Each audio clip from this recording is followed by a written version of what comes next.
बाबा जी एक बात फरमाया करते थे कि तुसा जेड़े मालकां दा कम कर दे हो मालिक तुहानू वेख रहे कि आप सब रसूलुल्लाह के लिए आए हैं, यहाँ से लेके उस जगह तक, बल्कि जहाँ बैठने की जगह नहीं है हुजूर के गुलाम वहां पे भी खड़े हैं। मैं यहाँ पे बस इतना कहूंगा कि हजरत किबला पीर नसीरुद्दीन नसीर अलैहि रहमा ने फरमाया था कि दर्दमंदों से न पूछो कि किधर बैठ गए, उनकी महफिल में गनीमत है जिधर बैठ गए, है गरज दीद से यहाँ काम तकल्लुफ से नहीं, खा उधर बैठ गए खा इधर। बात तो इतनी सी है। और हम औलिया की सरजमीन पे आए हैं। हकीकत में औलिया का मिशन ही रसूलुल्लाह के दीन पे पहरा है।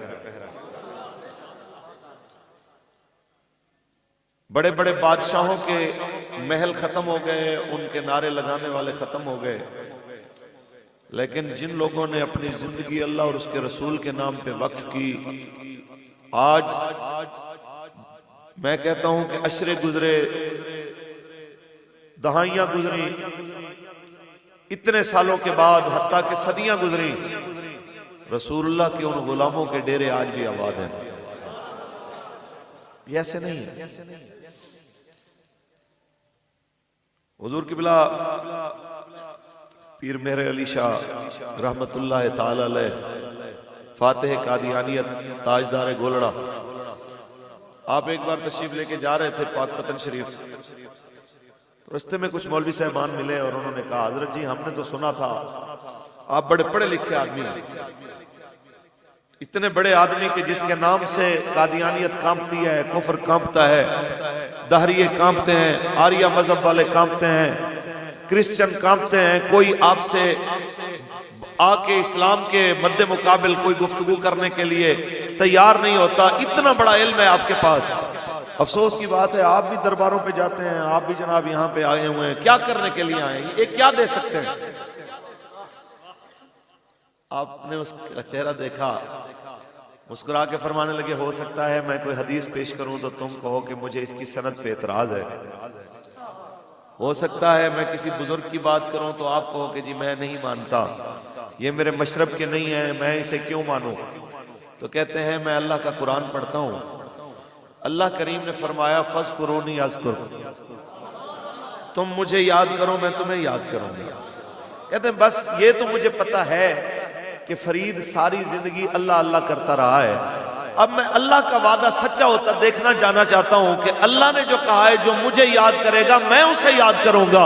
फरीद तो सारी जिंदगी अल्लाह अल्लाह करता गया, अब मैं देखने जा रहा हूं कि अल्लाह किस तरह फरीद फरीद करवा रहा है। बस बात इतनी सी है कि यहाँ पे इसलिए आप आते हैं, हम आते हैं इन अजीम औलिया किराम के दरबारों पे जनाब सलाम अर्ज करते हैं सिर्फ इसलिए कि इन्होंने अपनी सारी जिंदगी अल्लाह का नाम लिया, उसके हबीब का नाम लिया, उसके हबीब का दीन बयान किया।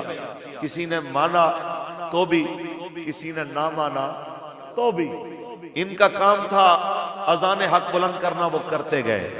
तो हमारा काम बनता है कि यहाँ पे अगर आए तो सिर्फ दरबार के लंगर चावल नहीं होते, दरबार का जो लंगर है वो सिर्फ हलवा नहीं होता, यहाँ का लंगर जो है वो जलेबी और मखाने, सिर्फ ये लंगर नहीं होता।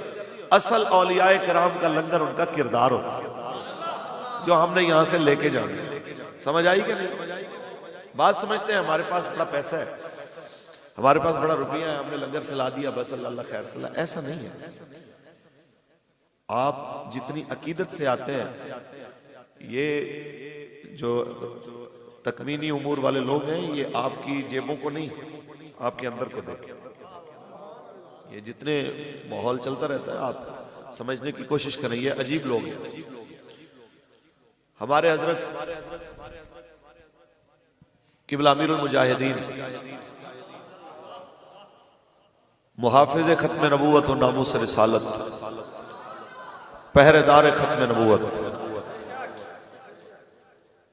आप बल्कि यहाँ पे मैं आया था और एक भाई ने कहा था, जी आप सारे अमीरुल मुजाहिदीन भी कहते हैं, आप सारे किबला शेखुल हदीस भी कहते हैं, सारी चीजें कहते हैं, एक जुमला मेरी तरफ से भी क्या, जब आप हजरत का नाम लें उन्हें साथ में ये भी कहें कि अमीरुल मुजाहिदीन तो थे, साथ में हजरत इश्क थे। किबला अमीरुल मुजाहिदीन रहमतुल्लाह आप तशरीफ लाए अपने विसाल से कुछ अर्सा कबल गुमती शरीफ, तो किसी ने कहा कि जी मैं कल्याण शरीफ से आया, तो आपने ऐसे दोनों हाथों से सलाम किया कि ना बाबा जी की सरजमीन से आए हो।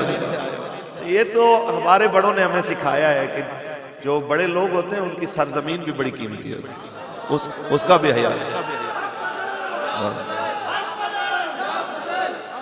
ताजदार खत्म नबूवत। मैं अपनी गुफ्तगू शुरू करने से पहले यहाँ पे मुझे एक बात याद आई। हजरत साईं तवक्कल शाह बालवी रहमतुल्लाह ताला अलैह, उनकी बात एक बार हम क्लास में थे, तो ये तकरीबन 1999 की बात है, तो बाबा जी ने एक बार बात सुनाई, फरमाने लगे कि साईं साहब के जो दरवेश थे ना, उनके पास उस इलाके का जो रियासत थी वहां का जो बड़ा था, वो लंगर शरीफ भेजा करता था, तो उसको कुछ वजीर मुशीर मिल गए, जिस तरह आज के दौर में अगर कहें तो जिस तरह हमारे एक जेलम के वजीर साहब हैं, वो इस टाइप का वजीर उनको मिल गया कि यार ये क्या मलंगों के ऊपर खर्च करके तुम दिमाग खराब किया हुआ है, इतने सारा खजाने का खर्चा किया हुआ है, तो बेहतर यही है कि आप अपना पैसा बचाओ। नारा लगाएं जी, लब्बैक लब्बैक लब्बैक या रसूल अल्लाह लब्बैक।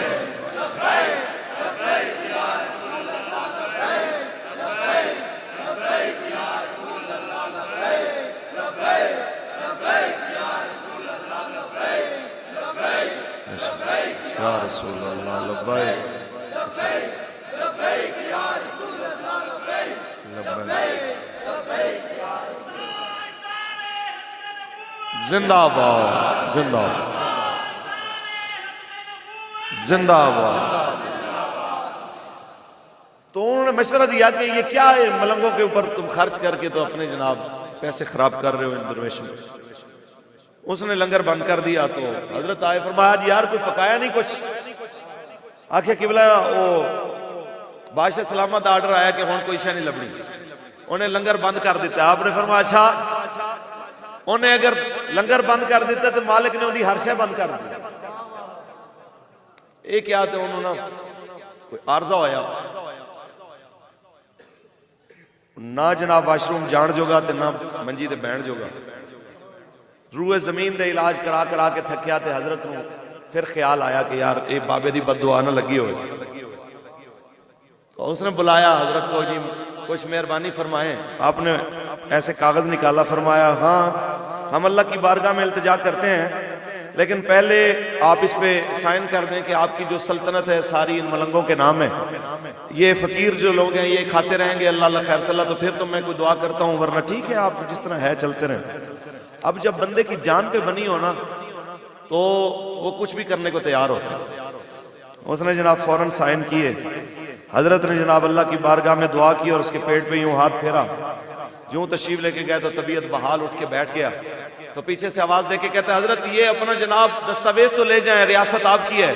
आपने फरमाया नहीं ऐसा मसला नहीं था, सिर्फ तुम्हें एहसास दिलाना था, इस पे इतरा रहे थे तुम, इसकी सारी कीमत एक गंदी हवा है, इससे ज्यादा क्या हो सकता है। तो बात इतनी सी है कि हमारी ये वैल्यू है जिसके ऊपर हम इतरा रहे हैं, कि फारूक अल हसन कहे कि मेरी बड़ी वैल्यू है, हमारी कोई वैल्यू नहीं, हमारी वैल्यू सिर्फ एक ही है कि हम रसूलुल्लाह के गुलाम।